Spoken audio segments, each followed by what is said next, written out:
So I often like to practice in different ways. So when I practice a piece, I don't necessarily go from the beginning, say.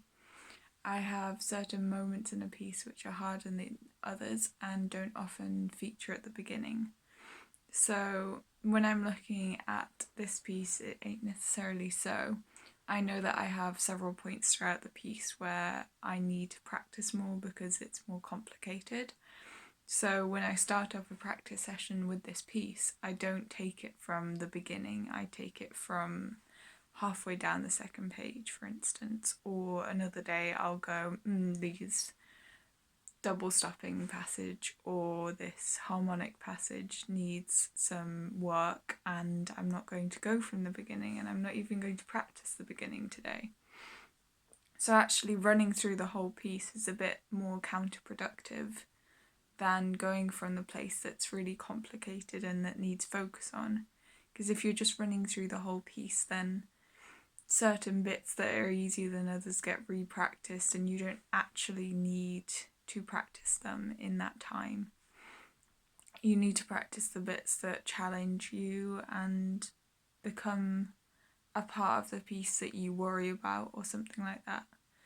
I have a bit at the beginning and certain bits throughout the piece that are literally just sliding up through different positions at a slower tempo, say, and those bits I really know that I can do well and my sound is good on them.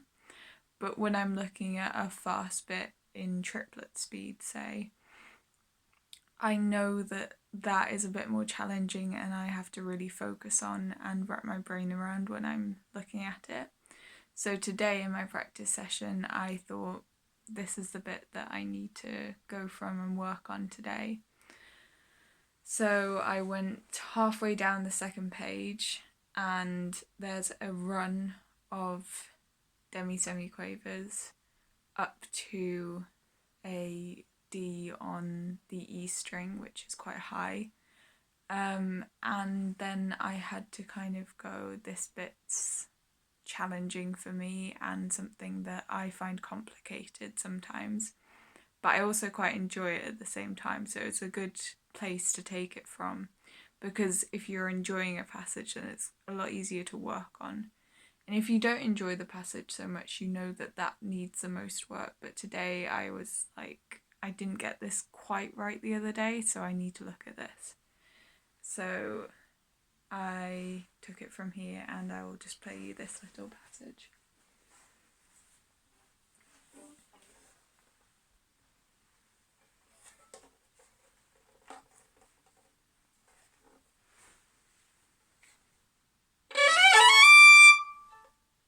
So there, when I'm running up, I need to change bow at the fourth finger, which is the D on the E string, and I always forget to do that. So that's something I need to remember as well, and I will circle it before I go from this practice session.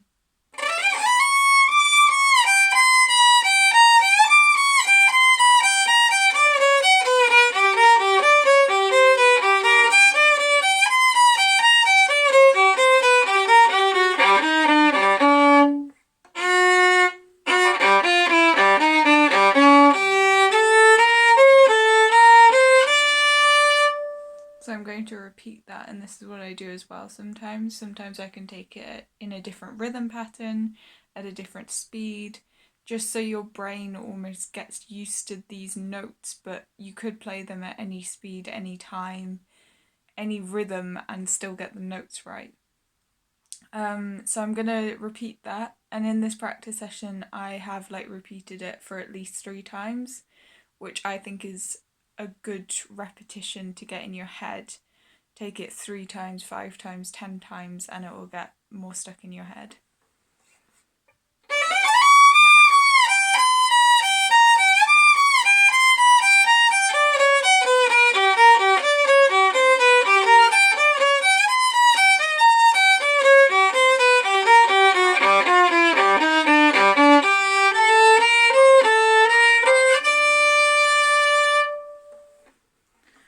So looking back at what I just played there, I know I slipped up in one place because my brain started going a bit like, oh my goodness, I'm going to slip up, which is something that I need to tackle as well before I perform.